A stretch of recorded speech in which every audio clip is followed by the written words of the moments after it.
Bonjour à tous et bienvenue dans ce nouvel épisode de 10h47, l'heure du comics. Aujourd'hui, comme d'habitude, je suis accompagné de Benoît et de Denis. Salut. Avant de vous annoncer le programme, on commence par le générique.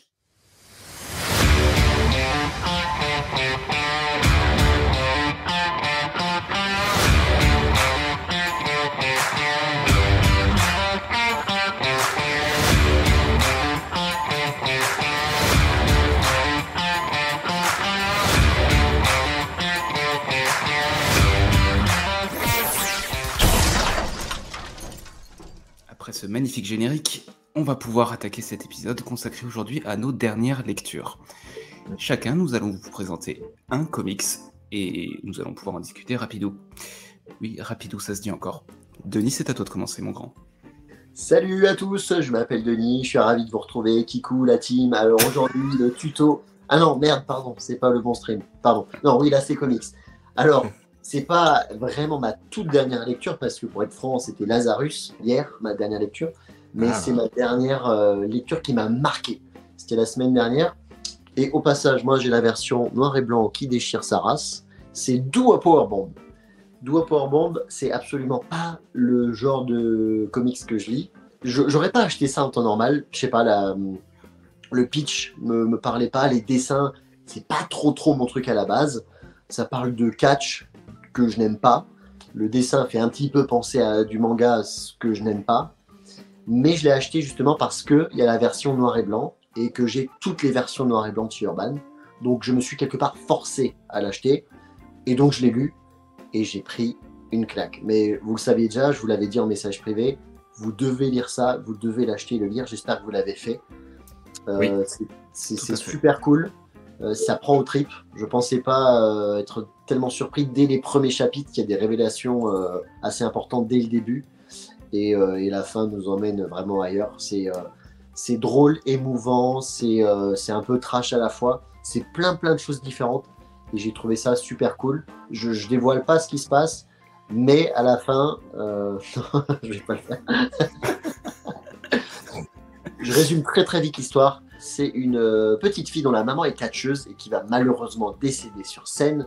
Et du coup, elle, un peu en hommage pour sa maman, elle va devenir catcheuse à son tour.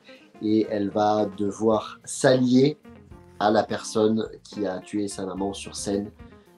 Et voilà, il va se passer plein de choses, c'est vraiment super. Ça fait 10 fois que je dis super, mais c'est vraiment super. C'est comme l'affiche, c'est une grosse claque dans la gueule. Et voilà, il faut absolument lire ça. Merci Urban de m'avoir édité. Ça mélange en fait plein de styles, hein, que ce soit le combat, la nostalgie, enfin ça mélange plein d'émotions et de styles en même temps. Ça et j'ai dit du mal un peu des dessins au début, mais ça va vraiment très bien. Alors la vignette sera tout petite. Tu peux m'agrandir s'il te plaît Benoît ?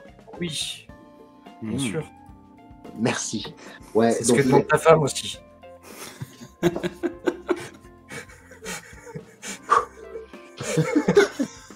Elle est à côté. Chut.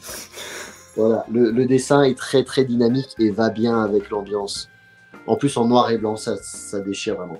Bien que, moi qui adore le noir et blanc, c'est pas toujours justement très lisible en noir et blanc.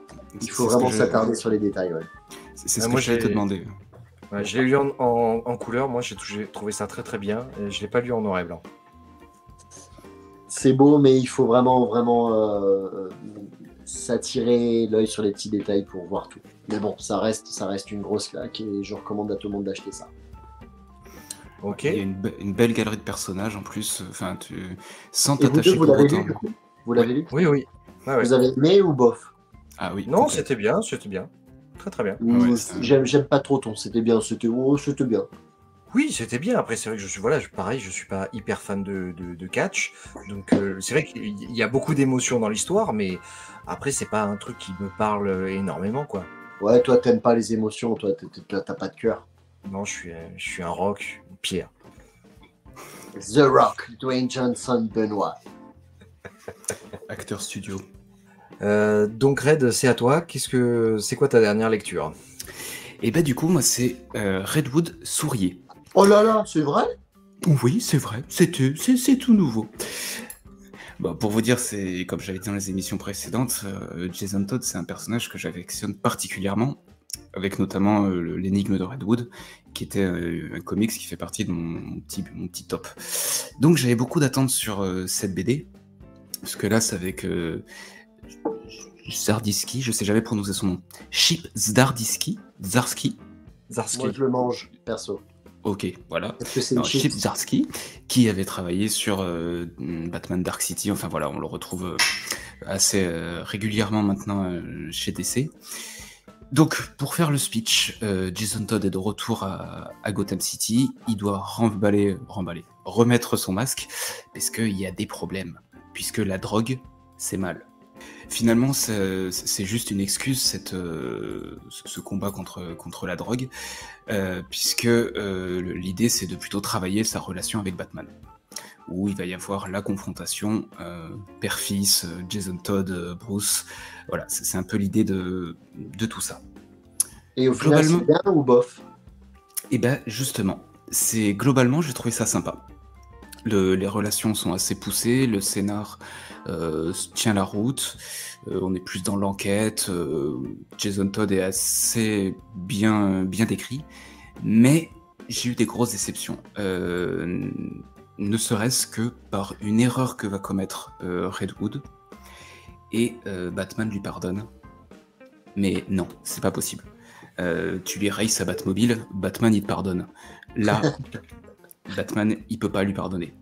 Donc c'est le truc qui m'a fait sortir du bouquin en fait, en me disant c'est juste pas possible. Après t'as le méchant, j'ai pas trouvé que c'était un super méchant, enfin il est un peu anodin, il a pas un super charisme, enfin je sais pas, c'est un peu un tabouret au salon du meuble inutile. Donc franchement il y a beaucoup mieux à faire là-dessus. Par contre le dessin est cool. Ça, Eddie Barrow, il fait un bon dessin, sachant qu'il y a des flashbacks, c'est un autre dessinateur, enfin même plusieurs dessinateurs qui interviennent.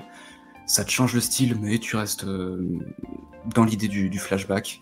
Le dessin, franchement, il est plutôt bien, même si sur certains dessins à la fin, j'ai un peu tiqué. Donc globalement, c'est un bon comics, mais c'est ma déception, c'est toujours pas le Redwood que j'attendais. Après, c'est plutôt sympa. Il est plutôt sympa, et en fait j'ai l'impression que Zdarsky il se teste sur l'univers de Batman, puisqu'il a fait ça avant d'être sur le run, et il avait fait également Batman the Night, qui est juste un album en fait où il reprend les origines de Batman, quoi. Et j'ai l'impression qu'en fait avec ces deux trucs là il se teste un petit peu dans cet univers avant de se lancer dans la série régulière. Ouais, mais Benoît, est-ce que de nos jours on veut du comics sympa ou on veut du bon comics? On veut un comics sympa ou un comics mauvais aussi? Tu vois ce que je veux dire? Il y a... Réponds pas par une question avec une question. Est-ce que ça se justifie à l'achat? Je sais pas. C'est ça. Voilà. Est-ce que Urban ferait, mais pas que eux, hein, parce que là c'est l'exemple de Redwood, mais est-ce qu'il ferait pas mieux de sortir peut-être un peu moins de choses, mais plus qualitatif? Ouais, mais du coup, tu as moins le choix. Ouais, c'est ça. Après, si tu veux vraiment une bonne histoire de Redwood, moi du coup je me suis renchaîné derrière à aller relire les DC Rebirth, Redwood and the Outlaw, qui pour le coup sont bien mieux. Ah oui. Alors c'est plus long, c'est plus développé comme run, mais je trouve que c'est bien meilleur que ce one-shot, qui était un peu décevant. C'est à lire, mais c'est pas exceptionnel. Je reviens juste sur les choix là, parce que là ça me va pas ta réponse. Écoute-moi bien mon petit. Non mais quand tu es au restaurant, tu préfères un resto avec que 3 plats mais 3 bons plats, ou un restaurant avec 25 plats et tu sais que forcément c'est que du réchauffé? Bah, oui, non, c'est sûr, on va pas prendre du réchauffé, mais encore une fois, tout dépend aussi du coup. J'attends juste que tu dises que tu as raison, hein, c'est tout. J'arrêterai pas jusqu'à ce que tu dises que j'ai raison. Vas-y, passer un T'as moment. raison, t'as raison.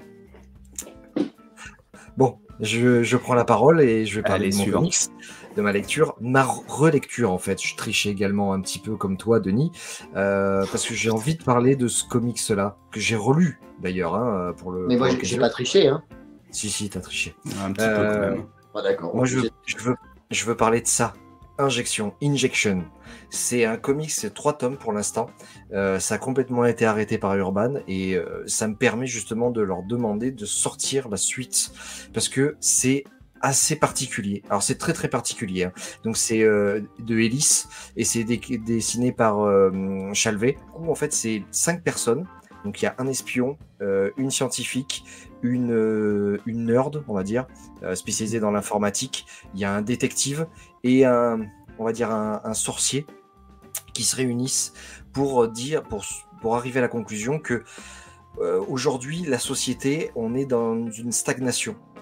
Et du coup, ils vont créer une nouvelle intelligence artificielle, mais avec une pointe de, on va dire, de magie. Et cette intelligence artificielle va vouloir se développer et dire bonjour à ses créateurs par des moyens, en fait, en faisant comme sortir le surnaturel. Et c'est tout bonnement génialissime. Les dessins sont oufissimes. Je cherche encore un truc en eSIM, mais je l'ai pas là. Donc voilà, en fait, c'est une passion. Ce comics, c'est vraiment une passion et j'aimerais énormément avoir la suite parce que je pense qu'il manque 2 à 3 tomes. Voilà. Denis, réveille-toi. Eh ben, c'était fort intéressant, Benoît, merci.